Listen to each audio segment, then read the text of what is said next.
এমন সময় বিশ্ব নবী যেইগুলো সাহাবীদেরকে নিয়ে মিটিং করতেছিলেন, বিশাল বিশাল সাহাবীদেরকে নিয়ে, হযরতে আবু বকর সিদ্দিক রাদিয়াল্লাহু তাআলা আনহু, হযরত ওমর রাদিয়াল্লাহু তাআলা আনহু, হযরত ওসমান রাদিয়াল্লাহু তাআলা আনহু, হযরতে আলী রাদিয়াল্লাহু তাআলা আনহু, হযরতে আব্দুল্লাহ ইবনে মাসউদ রাদিয়াল্লাহু তাআলা আনহু, বিশাল বিশাল সাহাবীদেরকে নিয়ে তিনি মিটিং করতেছেন। আল্লাহর হাবিবের কাছে যখন কোরআনের 4টি আয়াত আসলো আর মিটিং যে করছেন, আল্লাহর হাবিব সাহাবীদেরকে লক্ষ্য করে বলতেছেন, আমার সাহাবায়ে কেরাম, এই মাত্র জিবরাইল আলাইহিস সালাম আমার কাছে আসলেন, কোরআন শরীফের সূরা আর রহমানের 4টি আয়াত আমারে শোনায় দিয়েছে। আমার সাহাবায়ে কেরাম, আমার সাহাবীদের মধ্যে কে আছো? এই কোরআন শরীফের 4টি আয়াত বেটা আবু জেহেলকে শোনাইতে পারো? কার বড় বুকের পাটা আছে, কার বড় হিম্মত আছে আমি জানতে চাই। চিৎকার মেরে বলেন মারহাবা। আল্লাহর নবী বললেন, কে কার সাহস আছে এই মাত্র এই 4টি আয়াত আবু জেহেলকে শোনাইতে পারো? চিৎকার দিয়ে বলেন সুবহানাল্লাহ, সুবহানাল্লাহ। অথচ আবু জেহেল কিন্তু খানায় কাবার পাশে মিটিং করছে দলবল নিয়ে, বিশাল বাহিনী নিয়ে, শেখ হাসিনার মতো। কি বলেন, কথা ঠিক না বা ঠিক? আমার ভাইরা, গত বছর এই মাহফিলে যিনি প্রধান অতিথি ছিলেন কথা বলতে পারেন নাই প্রশাসনের ভয়ে। কথা ঠিক কিনা বলেন? ঠিক কিনা বলেন? আমি মনে মনে নিয়ত করেছি যে এই খুনি হাসিনার কথা আমি বলবো না, সময় নষ্ট করব না। কথা ঠিক কিনা বলেন? অনেক কথা বলতে পারবো, পারবো কি পারবো না? পারবো কি পারবো না? বলে খুনি হাসিনা এবং তাদের দোষের কথা, দোষদের কথা ঘন্টার পর ঘন্টা বলতে পারবো। আমি চিন্তা করে দেখলাম এটা কোরআনের মাহফিল, কোরআন হাদিসের কথা বলবো। কথা ঠিক না বেটে? আমার ভাইরা, এমন সময় রাসূল বললেন, সাহাবায়ে কেরাম তোমরা কে আছো? বেটা আবু জেহেলের কাছে এই কোরআন শরীফের 4টি আয়াত শোনাইতে পারো? অথচ বেটা আবু জেহেল কিন্তু দলবল নিয়ে সিদ্ধান্ত গ্রহণ করছে মুহাম্মাদের কাল্লা কিভাবে আনা যায়, মুহাম্মাদকে দুনিয়া থেকে কেমন করে খতম করে দেওয়া যায়। কি বলেন, কথা ঠিক না বা ঠিক? এই সময়ে রাসূল বলতেছেন, কে আসো? আমার সাহাবীদের মধ্যে কে আসো? বেটা আবু জেহেল কাছে এই কোরআন শরীফের 4টি আয়াত শোনাইতে পারো? চিৎকার দিয়ে বলেন আল্লাহু আকবার। আমার ইমানদার ভাইরা, এই ঘোষণা মুহাম্মদ রাসূলুল্লাহ সাল্লাল্লাহু আলাইহি ওয়াসাল্লাম যখন দিলেন, আল্লাহ পাকের হাবিবের বিশিষ্ট একজন সাহাবী, নাম হলো আব্দুল্লাহ ইবনে মাসউদ রাদিয়াল্লাহু তাআলা আনহু, তিনি দাঁড়িয়ে গেলেন, লাব্বাইক ইয়া রাসূলুল্লাহ, ইয়া হাবিবাল্লাহ, আপনি যদি আমাকে পারমিশন দেন, আমি আব্দুল্লাহ ইবনে মাসউদ বেটা আবু জেহেলের কাছে এই কোরআন শরীফের 4টি আয়াত আমি শোনায় দিতে পারবো। চিৎকার দিয়ে বলেন আল্লাহু আকবার। কোন সাহাবী? আব্দুল্লাহ ইবনে মাসউদ। যতগুলো সাহাবী ছিল, সাহাবীদের মধ্যে 4 জন কারি ছিল, তার মধ্যে সর্বশ্রেষ্ঠ কারি ছিল হযরতে আব্দুল্লাহ ইবনে মাসউদ রাদিয়াল্লাহু তাআলা আনহু। চিৎকার দিয়ে বলেন সুবহানাল্লাহ, সুবহানাল্লাহ। তার কারণ হলো আল্লাহর হাবিব তাকে এত মহব্বত করতেন, ভালোবাসতেন। একদিন আব্দুল্লাহ ইবনে মাসউদকে ডেকে বলতেছেন, আব্দুল্লাহ ইবনে মাসউদ, তুমি আমাকে একটু কোরআন শরীফ পড়া শোনাও। চিৎকার দিয়ে বলেন সুবহানাল্লাহ, সুবহানাল্লাহ। আব্দুল্লাহ ইবনে মাসউদ রাসূলের দিকে তাকায় আছে। আব্দুল্লাহ ইবনে মাসউদ রাসূলের দিকে তাকায় আছে। রাসূল কি বলে? যার উপরে দীর্ঘ 23 বছর ধরে কুরআনুল কারীম নাজিল হয়েছে বিভিন্ন ঘটনার পরিপ্রেক্ষিতে, আর জীবন্ত কোরআন হলো মুহাম্মদ রাসূলুল্লাহ সাল্লাল্লাহু আলাইহি সাল্লাম, সেই ব্যক্তি আমার কাছ থেকে কোরআন শুনতে যাচ্ছে। সুবহানাল্লাহ, সুবহানাল্লাহ, সুবহানাল্লাহ। আল্লাহর হাবিব বললেন, আব্দুল্লাহ ইবনে মাসউদ, তুমি কোরআনুল কারীম তেলাওয়াত করো, আমি তোমার মুখ থেকে শুনতে চাই। সুবহানাল্লাহ। অনেক ঘটনা, সেই দিকে আমি যাইতে পারবো না ভাইজান।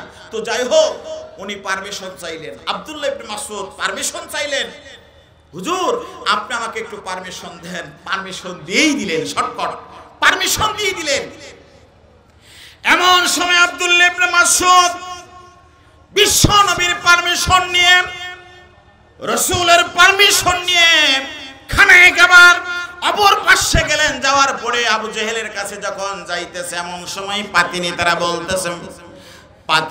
বলতেছে আবু জেহেলকে বলতেছেন, নেতাজি মুহাম্মদকে তো আমরা হত্যা করব, সেই দলের লোককে আমরা পাইছি, অনুমতি দেন, ওখানেই সাইজ করি। আবু জেহেল বলতেছে, না, আগে সাইজ করার দরকার নাই, দেখি আসুক, মুহাম্মাদের দলের লোক আসুক, কি বলে আমরা একটু শুনতে চাই। তার মানে যিনি নেতা হন তার একটু জ্ঞান বুদ্ধি বেশি থাকে, কথা ঠিক না বেঠি? আর বেশি ফাল পারে না, পাতি নেতারা বেশি ফাল পারে, কথা ঠিক না বেঠি? আবু জেহেল ছাড়া সমস্ত পাতি নেতারা বলতেছেন, ও নেতা পারমিশন দেন, মুহাম্মাদের দলের লোক আমাদের কাছে আসছে, ওখানেই সাইজ করে। আবু জেহেল বলল, না, আসতে দাও, কি বলে আগে শুনি। এমন সময় আল্লাহর নবীর সাহাবী হযরত আব্দুল্লাহ ইবনে মাসউদ রাদিয়াল্লাহু তাআলা আনহু গেলেন, আবু জেহেলের সামনে গেলেন। এত বুকের বাটা, এত ইমানের শক্তি, তারা পৃথিবীর মধ্যে আল্লাহকে দেখে কাউকে ভয় করে না, কি বলেন, কথা ঠিক কিনা বলেন? যারা মুমিন ব্যক্তি হবে তারা যেখানে সেখানেই যাবে, আল্লাহ ছাড়া কাউকে পরোয়া করবে না, আল্লাহ ছাড়া কাউকে তারা ভয় করবে না, কথা ঠিক না ঠিক? এই সব মুমিন ব্যক্তিরা যখন বিপদ মুসিবতে পড়বে, মুমিন ব্যক্তিরা সাহায্য চাবে কার কাছে? জোরে বলেন, কার কাছে? মুমিন ব্যক্তিরা সাহায্য চাবে আল্লাহ পাকের কাছে। এই জন্য আব্দুল্লাহ ইবনে মাসউদ যে বলতেছে, আবু জেহেল রে, আমি কিছু কথা বলতে চাই। আবু জেহেল বলতেছে, তাহলে তুমি বলো। সঙ্গে সঙ্গে আল্লাহর নবীর সাহাবী আব্দুল্লাহ ইবনে মাসউদ বলল, তাহলে তোমরা মনোযোগ দিয়ে শোনো। আল্লাহর নবীর সাহাবী সূরা আর রহমানের 4টি আয়াত পড়লেন, সবাই পড়েন। আর রহমান আল্লামাল কুরআন খালাকাল ইনসানা আল্লামাহুল বায়ান।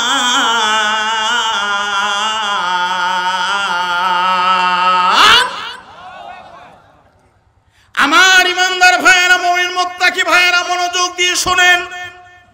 এই 4টি আয়াত যখন আবু জেহেলের সামনে শোনানো হলো, এখন বলেন তো তাদের অবস্থা কেমন হয়েছে? আগের সে খারাপ হয়েছে কি হয় নাই? ওদের সমস্ত রক্তগুলি মাথায় উঠে গেছে। আর পাতি নেতারা বলতেছে, নেতাজি আগেই তো বলেছি মুহাম্মাদের লোককে আমরা ওখানে সাইজ করি, আমরা এই কোরআন শোনার জন্যে, মুহাম্মাদের কোরআন শোনার জন্য তো আমরা মিটিং করছি না।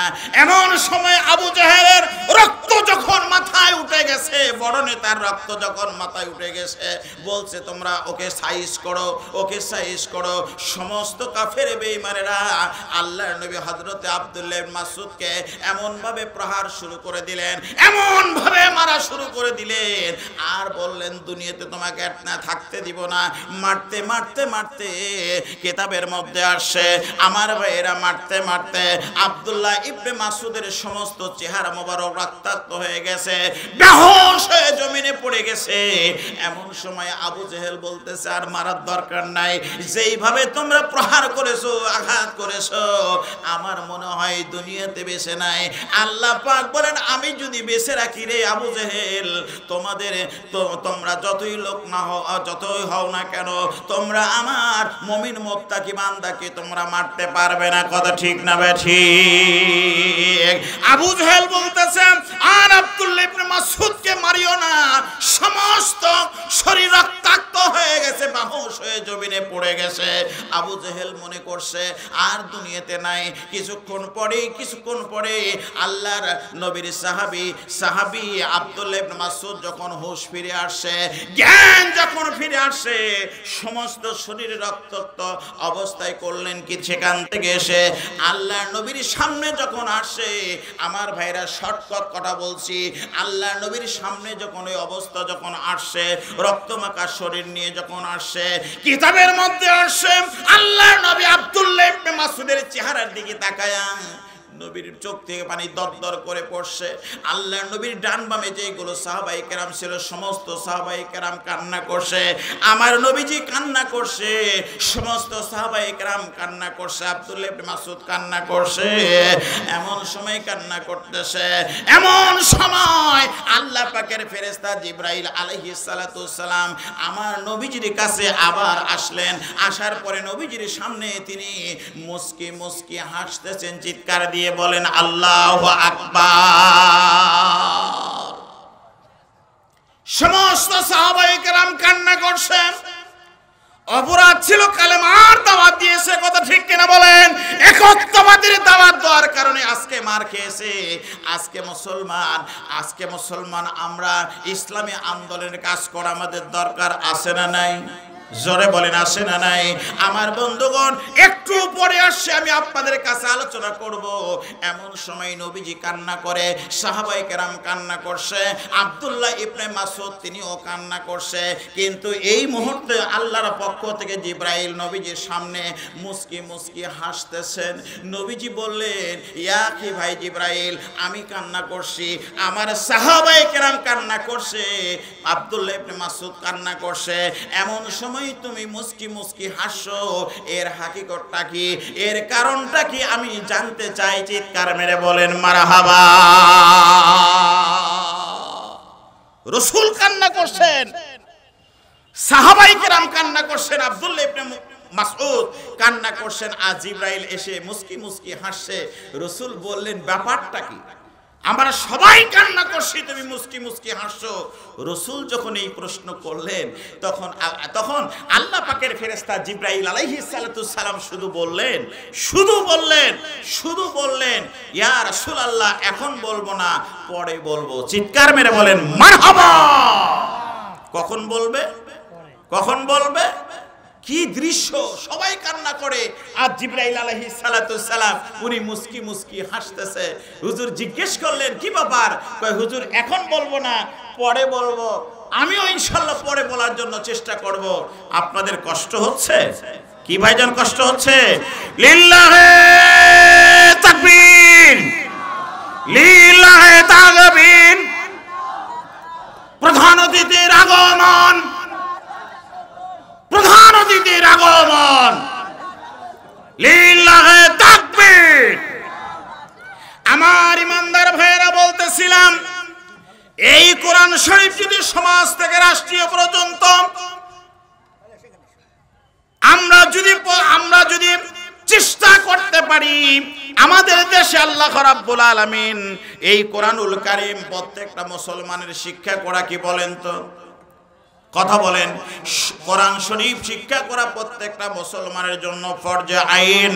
কোরআন শরীফ শিক্ষা করলেই হবে না, কোরআন শরীফ শুধু তেলাওয়াতের জন্য আল্লাহ নাজিল করে। জোরে বলেন, এই কোরআন শরীফ শুধু তেলাওয়াতের জন্য নাজিল করে নাই। এই কোরআন শরীফের সর্বমোট হলো 4টি হক আছে। কয়টা হক আছে? আচ্ছা, সকলে কালেমা পড়েন, লা ইলাহা ইল্লাল্লাহ। জোরে লা ইলাহা, লা ইলাহা ইল্লাল্লাহু মুহাম্মাদুর রাসূলুল্লাহ। সকলে পড়ুন সাল্লাল্লাহু। তাহলে আমার ওয়াজের পয়েন্ট কোথায় রাখলাম? নবী জিজ্ঞেস করলেন, হাস্য কেন? জিবরাইল বললেন, এখন বলবো না, পরে বলবো। আমিও পরে বলতে চেয়েছি। আসুন ভাইজান, কোরআন নিয়ে কথা বলি। এই কোরআন শুধু পড়ার জন্য, মুখস্থ করার জন্য আল্লাহ দুনিয়াতে পাঠায় নাই। কথা ঠিক না ঠিক? এই কোরআন শরীফ শিক্ষা করা প্রত্যেকটা মুসলমানদের জন্য ফরজ আইন। শুধু শিক্ষা করলে হবে না, শুধু মুখস্থ করলে হবে না, শুধু পড়লে হবে না। এই কোরআন শরীফের 4টি হক আছে। জোরে বলেন কয়টি? জোরে বলেন কয়টি? এই কোরআন শরীফের হক হলো সর্বমোট 4টি। এই 4টি হক যদি আপনি কোরআন শরীফের আদায় না করেন, তাহলে কি অবস্থা হবে আমি আপনাদেরকে বলছি। 1 নম্বর হলো কোরআন শরীফ মুখস্থ করতে হবে, শিক্ষা করতে হবে। 2 নম্বর হক হলো কোরআন শরীফ শিক্ষা করার পরে অনুবাদ জেনে আমল করতে 2 নম্বর হলো অনুবাদ বুঝে আমল করতে হবে। 3 নম্বর হলো এই কোরআন দিয়ে সমাজ থেকে রাষ্ট্রীয় পর্যন্ত সকল বিচার ফায়সালা কোরআন দিয়ে বিচার ফায়সালা করতে হবে। এটা গেল 3। 4 নম্বর হলো এই কোরআনের আইন ব্যক্তিগত জীবনে, পারিবারিক জীবনে, সামাজিক জীবনে, রাষ্ট্রীয় জীবন পর্যন্ত যতক্ষণ পর্যন্ত কোরআনের আইন সমাজ থেকে রাষ্ট্রীয় পর্যন্ত প্রতিষ্ঠিত না হয় ততক্ষণ পর্যন্ত জিহাদ চেষ্টা চালিয়ে যেতে হবে। কথা ঠিক না বেটে? তাহলে হক কয়টা? জোরে বলেন কয়টা? আমার ভাইরা, এই 4টি হক যদি কোরআন শরীফের আদায় না করেন, শুধু নামাজ পড়লেন, রোজা রাখলেন, হজ করলেন, যাকাত দিলেন, কোরআন মুখস্থ করলেন, 14 খতম দিলেন, 100 খতম দিলেন, কিন্তু কোরআন শরীফের হক যদি আদায় না করেন, ইয়াউমাল কিয়ামতের দিন এই কোরআন আপনার বিরুদ্ধে আল্লাহর আদালতে মামলা দায়ের করবে। কথা ঠিক না বেঠিক? যতক্ষণ পর্যন্ত এই কোরআনের হক আদায় না করবেন, ইয়াউমাল কিয়ামতের দিন এই কোরআন আপনার বিপক্ষে সাক্ষী দিবে। কথা ঠিক না বেঠিক? আল্লাহ রাব্বুল আলামিন বলেন, ওয়া মাইয়াবতাগি গায়রাল ইসলামি দীনান ফালাই ইউকবালু মিনহু ওয়া হুয়া বিল আখিরাতি মিনাল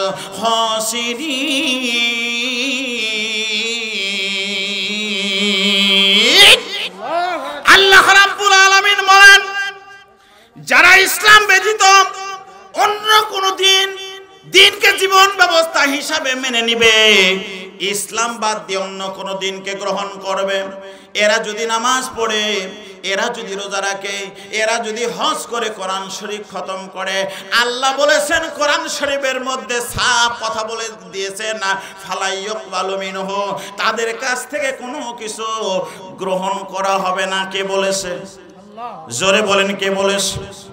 এরা যদি নামাজ পড়ে, রোজা রাখে, হজ করে, যাকাত দেয়, আল্লাহ বলেছেন তাদের কাছ থেকে ফালাই ইউকবালু মিনহু, ওদের কাছ থেকে কোনো কিছু গ্রহণ করা হবে না, বরং নামাজ, রোজা, হজ, যাকাত, কোরআন শরীফ খতম দিয়ে পরকালে জাহান্নামে যাওয়া লাগবে। ওয়া হুয়া বিল আখিরাতি মিনাল খাসিরিন, জাহান্নাম ছাড়া কোনো উপায় থাকবে না। কথা ঠিক না বেঠিক? আমার ইমানদার ভাইরা, এই কোরআনের হক আমাদের আদায়ের জন্য চেষ্টা করতে হবে কি হবে না? কোরআনকে যদি বলা হয়, কোরআন রে আমরা কতদিন চেষ্টা করব, আমরা কতদিন জিহাদ করব, তুমি একটু বলে দাও। কোরআনুল কারীম থেকে জিহাদের কথা বলবো, কাতিলুহুম হাত্তা লা তাকুনা ফিতনাতুন ওয়া ইয়াকুনা আদ-দীনু কুল্লুহু লিল্লাহ। আল্লাহু আকবার। কোরআন বলে দিল, পৃথিবীর মানুষ তোমরা লড়াই করো, সংগ্রাম করো, জিহাদ করো, সমাজ থেকে রাষ্ট্রীয় পর্যন্ত যতক্ষণ পর্যন্ত কোরআনের আইন বাস্তবায়ন না হয়, সমাজ এবং রাষ্ট্রে কোরআনের আইন বাস্তবায়ন না হয়, ততক্ষণ পর্যন্ত তোমরা জিহাদ করো। এটা কার কথা? জোরে বলেন, কার কথা? জিহাদ করতে বলেছেন আল্লাহ রাব্বুল আলামিন। জিহাদ মানে মারামারি না, জিহাদ মানে হত্যা মানে না, জিহাদ মানে হলো ইসলামের দ্বীন কায়েম করার জন্য প্রচেষ্টা করা, জিহাদ করা। কথা ঠিক না বেঠিক? আর আপনি নামাজ পড়বেন, রোজা রাখবেন, হজ করবেন, যাকাত দিবেন, ইসলামী আন্দোলনের একদল লোক বিরোধিতা করে কি করে না? জোরে বলেন, করে কি করে না? নামাজও পড়ে, রোজাও রাখে, হজও করে, যাকাত দেয়, ইসলামী আন্দোলনের বিরোধিতা করে। এরা কিন্তু খাঁটি মুসলমান না, এরা হলো মুনাফিকের বাচ্চা। কথা ঠিক না বেঠে? যারা ইসলামী আন্দোলনের বিরোধিতা করবে, আমরা দেখেছি যেই দেশে 95% জন মুসলমান, আমাদের দেশে ইতিপূর্বে কয়েক মাস আগে, 3 মাস আগে আমরা দেখেছি এই দেশে পারমিশন ছাড়া তাফসীর মাহফিল করা যায় নাই। কথা ঠিক না বেঠিক?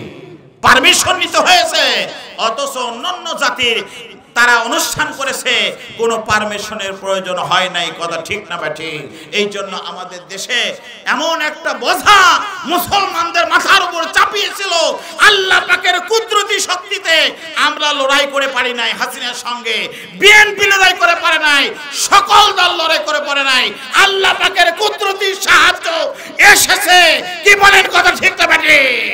আজকে সেই হাসিনা, খুনি হাসিনা, যার সম্পর্কে লিডাররা বলে আমার নেত্রী তাহাজ্জুদ পড়ে, আমার নেত্রী কোরআন শরীফ পড়ে, কিন্তু গণভবনে সমস্ত লক্ষ লক্ষ লোক সেখানে গিয়ে দেখে তসবিহ নাই, জায়নামাজও নাই, নামাজের কোনো কোরআন শরীফও নাই, অথচ তার সম্পূর্ণ উল্টা পেয়েছে। কথা ঠিক না ঠিক? এই রকম ধান্দাবাজি, মিথ্যাবাদী কতদিন করবা? আল্লাহর গজব এসেছে। তুমি বাংলার জমিনে আসো, বাংলাদেশের 18 কোটি মুসলমান তোমার বিচার করবে। কথা ঠিক না ঠিক? সম্মানিত ভাইরা, এই জন্য অনেক কথা আছে।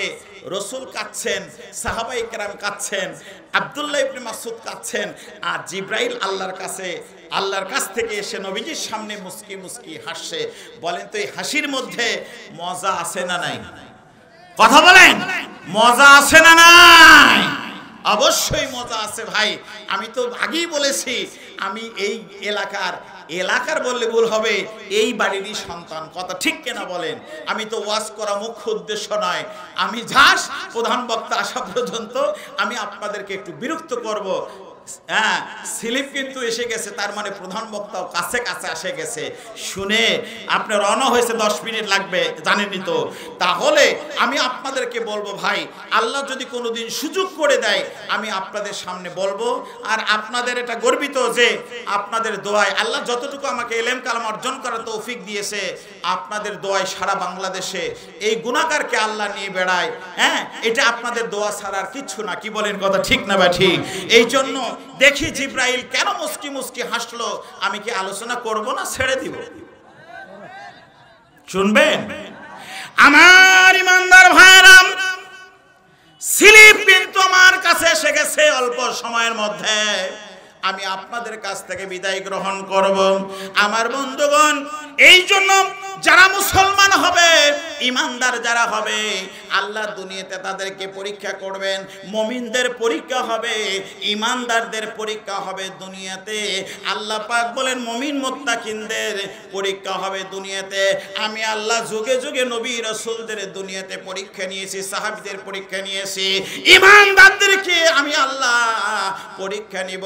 আমরা যদি পরীক্ষা দিতে পারি এই জমিনে, আল্লাহর পরীক্ষা যদি আমরা উত্তীর্ণ হতে পারি, আমরা যদি পাশ করতে পারি, আমাদের মৃত্যুটা যদি শহীদি মৃত্যু হয়ে যায়, তাহলে মৃত্যুর সঙ্গে সঙ্গে আল্লাহ পাক আমাদেরকে জান্নাত দিয়ে দিবেন, জান্নাতুল ফেরদাউস দিয়ে দিবেন। চিৎকার করে বলেন মারহাবা। আমাদের মৃত্যুটা শহীদি মৃত্যু হোক, এটাকে আমরা চাই। জোরে বলেন চাই। আমিরুল মুমিনিন হযরত ওমর ফারুক রাদিয়াল্লাহু তাআলা আনহু, তিনি 2টা জিনিস আল্লাহর কাছ থেকে চেয়ে নিয়েছেন। সুবহানাল্লাহ, 2টা জিনিস চেয়ে নিয়েছেন। অথচ আশারা মুবাশশিরা সাহাবী, তিনি দুনিয়ার থেকে আল্লাহ পাক যাকে জান্নাত দিয়েছেন, সেই সাহাবী আমিরুল মুমিনিন ওমর রাদিয়াল্লাহু তাআলা আনহু আল্লাহর কাছে মুনাজাত করে বলছে, দোয়া করে বলছে, আল্লাহ আমি তোমার কাছ থেকে 2টা জিনিস চাই। সুবহানাল্লাহ বলেন সুবহানাল্লাহ। এত বড় সাহাবী আল্লাহর কাছ থেকে 2টা জিনিস চাইলেন। একটা হলো কি জানেন? যে আল্লাহ আমার যখন মৃত্যু হবে, আমার মৃত্যুটা যেন শহীদি মৃত্যু হয়। আর 2 নম্বর হলো, আল্লাহ আমার যখন মৃত্যু হবে, আমার কবরটা যেন মক্কায় না হয়, আমার কবরটা যেন মদিনায় হয়, যেহেতু মদিনায় আমার রাসূল ঘুমিয়ে আছে। সুবহানাল্লাহ সুবহানাল্লাহ। আমার ইমানদার ভাইরা, এই জন্য মুমিনদেরকে আল্লাহ পরীক্ষা করবেন, নবী রাসূলদেরকে আল্লাহ রাব্বুল আলামিন পরীক্ষা করেছেন। কেমন করে পরীক্ষা করেছেন? হযরতে ইউনূস আলাইহিস সালামের ঘটনা কোরআন শরীফের মধ্যে আছে না নাই? কথা বলেন আছে না নাই? হযরত ইউনূস আলাইহিস সালামকে আল্লাহ পাক বলছেন, ইউনূস আমি তোমাকে পরীক্ষা করব, তুমি আমার প্রতি কত ভরসা করো, আমি তোমাকে পরীক্ষা করব। আল্লাহর পয়গম্বর হযরত ইউনূস আলাইহিস সালাম ভূমধ্য সাগরের পাড় দিয়ে যখন হাঁটতেছিলেন, এমন সময় আল্লাহ বললেন ওই সাগরের একটা মাছ, ওই মাছের নাম হলো টারজান মাছ। মাছের নামটা কি বলেন তো? টারজান মাছ। এই মাছটা হলো 13 হাত লম্বা বিশিষ্ট। আল্লাহ বললেন মাছ রে, আমি ইউনুস নবীকে আমি পরীক্ষা নিব দুনিয়াতে, এই পরীক্ষায় যদি পাশ করতে পারে সে আমার দোস্ত হয়ে যাবে। চিৎকার মেরে বলেন মারহাবা। ইমানদার ভাইরা, হযরত ইউনুস আলাইহিস সালাতু সালামকে যখন ওই টারজান মাছ যখন খেয়ে যখন ফেললো মাছের পেটের মধ্যে ইউনুস নবী যখন ঢুকে পড়লো, বলেন তো পৃথিবীর কোন মানুষ কি দেখতে পেয়েছে যে মাছটা ইউনুস নবীকে গিলে ফেলে দিয়েছে? বলেন তো দুনিয়ার কোন মানুষ কি সেই দৃশ্যটা কি দেখেছে? দেখে নাই। ইউনুস আলাইহিস সালাম মহাবিপদে পড়ে গেলেন, মুসিবতে পড়ে গেলেন। আমি যেইভাবে বিপদে পড়েছি দুনিয়ার কোনো মানুষ আমাকে দেখে নাই। এই কঠিন বিপদ থেকে একমাত্র রক্ষা করতে পারে যিনি হলেন আমার মালিক, যিনি হলেন আমার খালিক, যিনি হলেন আমার আল্লাহ। আল্লাহ ছাড়া এই বিপদ থেকে আমাকে কেউ রক্ষা করতে পারবে না। এই জন্য ইউনুস নবী পৃথিবীর কোনো মানুষের কাছ থেকে সাহায্য চাইলো না, কোনো রাষ্ট্রপতির কাছ থেকে, প্রধানমন্ত্রীর কাছ থেকে, ডিসিএসপির কাছ থেকে সাহায্য চাইলেন না। হযরত ইউনুস আলাইহিস সালাম মাছের পেটের ভিতর থেকে আল্লাহর কাছে সাহায্য চাইলেন। চিৎকার মেরে বলেন মারহাবা। কেমন করে সাহায্য চাইলেন? আমার সঙ্গে সেই দোয়া ইউনুস পড়েন, লা ইলাহা ইল্লা আনতা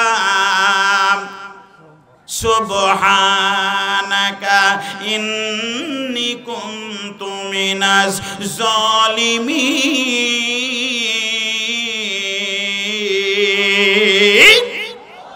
আল্লাহ রাব্বুল আলামিন বলেন ইউনুস মহাবিপদে পড়ে গেল। ইউনুস আলাইহিস সালাম আল্লাহর কাছে সাহায্য চাইলেন, পৃথিবীর কোনো মানুষের কাছ থেকে সাহায্য চাইলেন না। আল্লাহ বললেন ইউনুস রে, তুমি যদি দুনিয়ার কোনো মানুষের কাছ থেকে যদি সাহায্য চাইতা আমি তোমারে সাহায্য করতাম না। সঙ্গে সঙ্গে আল্লাহ পাক জানিয়ে দিলেন ফাস্তাজাবনা লাহু ওয়া নাসাইনাহু মিনাল গামবি ওয়া কাযালিকা নুনজিল মুমিনিন।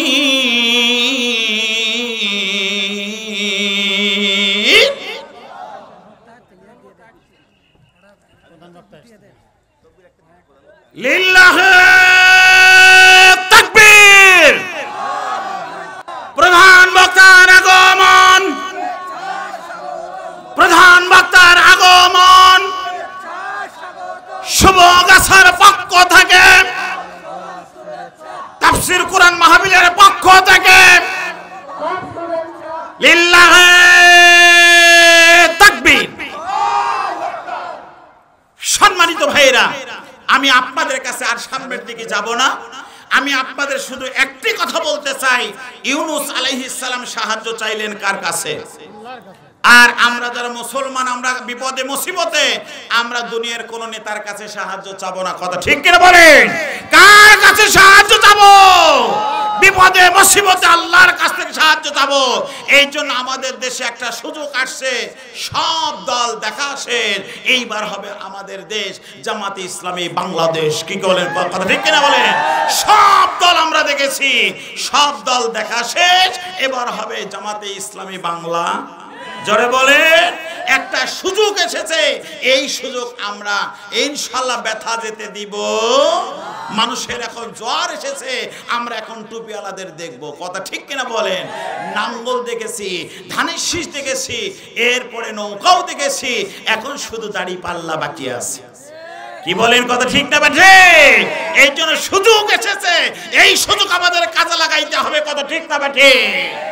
এই জন্য আমি আপনাদেরকে বলবো ভাই, প্রতি বছর এখানে তাফসীরুল কোরআন